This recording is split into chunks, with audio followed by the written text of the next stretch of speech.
I just wanted to pop in and say to the mass amount of Americans who may feel like they don't matter to their country, I want you to know that I see you and that you do matter, that we matter. And look, I don't have a degree in sociology or psychology or a license in therapy or frankly in anything.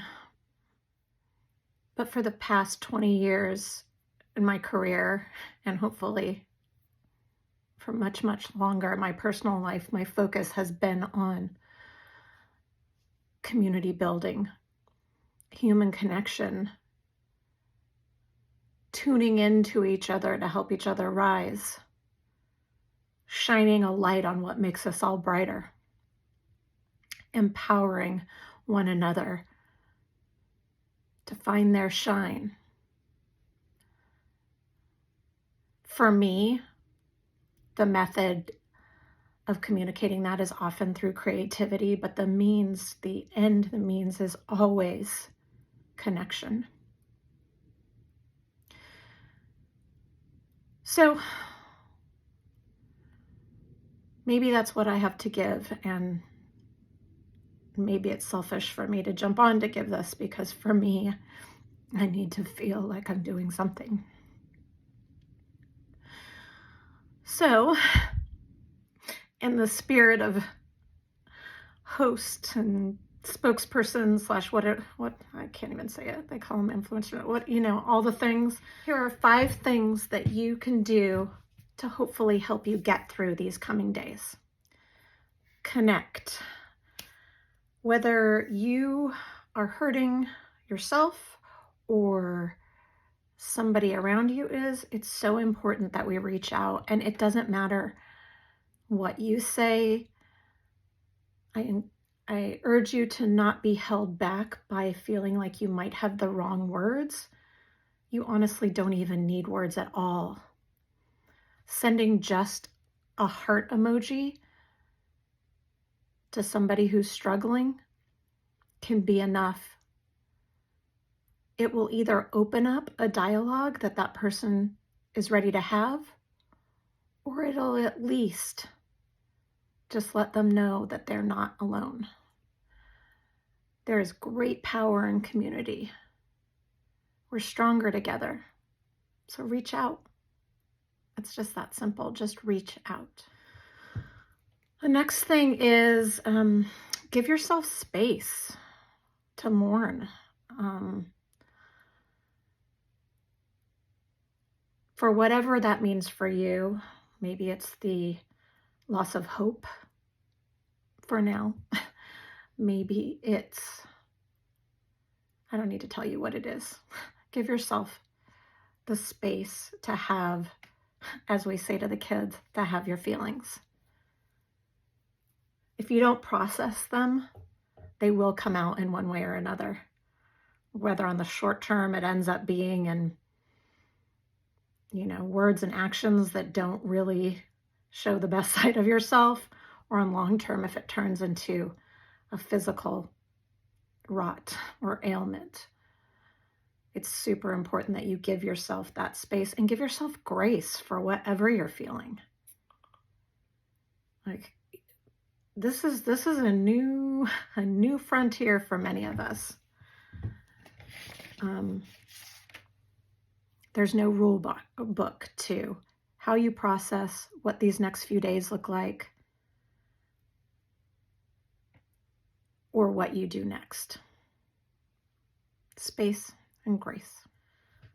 All right, this next one's sort of for my makers, but it's really for anyone out there. I just encourage you to put something positive out in the world. So in my world, as a creative, for me, that'll mean maybe knitting a few stitches today, maybe doing some sort of project with my kids, something tangible, something that can be held and felt, to know that it's taking up a little bit of space for the sole purpose of just being beauty or coziness or love. That might be baking for some of you. It might be, writing a few words down. It might be, doing some doodling, or, making a card for someone, anything, but just something to make the balance feel a little bit more attainable. The utter lack of balance, rather, the topsy-turviness of it all. Just a little thing, one step towards evening out that seesaw. It's not going to do it on its own, but each little step can help us have a clearer vision for what tomorrow looks like. Next, give what you have to give. If you don't have anything to give, honor that. This goes back to, the other one about giving yourself grace. But if you are somebody like me who feels value and service,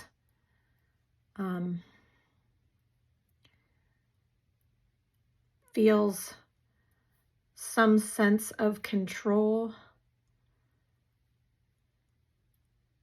by being able to be of use in whatever sense of the word that means for you, do that. It doesn't have to be anything grand. It doesn't have to be monumental, just a little something. It might be racking up some more volunteer hours with an organization that could really use the extra help. Because I speak from personal experience from the work that I do. Today, November 6th, these organizations who help the marginalized are being overrun. They are so far over capacity that it's hard to see. It's hard to look up. So if you already volunteer, maybe pick up a shift. If you don't, maybe consider signing up. If that doesn't work, donate. The organization I work with is Trevor Project. Their goal is to end suicide amongst the LGBTQ plus youth. They could really, really use your financial support for staffing right now. But there are tons of organizations, Planned Parenthood, NOW, Human Rights Association. You can Google them, wherever your heart, whatever you're most connected to at the heart level, throw a couple bucks that way. It does not have to be a ton. It's the act of giving that may give you some sense of empowerment. If what you have to give is just some extra time to somebody who's hurting, a friend, a family member, a coworker, do that. One conversation with one person can change lives. Give what you have to give. Lastly, it's super important that you prioritize self-care during this time. It's like the old adage, it's not even an adage, it's like the practice on an airplane where the flight attendants always say, in the event of an emergency, always put your own oxygen mask on before you help others. If you don't have the fuel, if your well is dry, as my mom says, you will not be of use to anyone else, and we need us all to be of use. So take a few minutes. Take the time you need. We are all going through this collectively, so the understanding, the compassion for this particular phenomena of mass crisis will give a little bit of flexibility in what employers will accept, the grace that family and friends will give you, and I would wager a guess, just strangers on the street. So take a moment, knit a few stitches, meditate if that's your thing. If prayer's your thing, do that. If getting massage is your thing, do that. If taking a nap is your thing, do that. If just sitting with friends is that, do that. Just, it's super important that you take a little time. Whatever works in your circumstances. If it's 10 minutes here and there, if it's a full day, if it's a pilgrimage somewhere, like you do you, booze. But it's really important. Take care of yourself. Let's take care of one another. We've got a long road ahead, but we're all in this together. I'm sending so much compassion and love and peace and fortitude and strength your way. If you have any ways that, any suggestions, other coping mechanism suggestions, or methods of self-care, or any sort of positive notes, please just put them in the comment section for other people to reap the benefits. I don't feel like we need more negativity, so I'm going to be sort of like probably clearing any of that out. Let's just be good to one another today and tomorrow and the next day.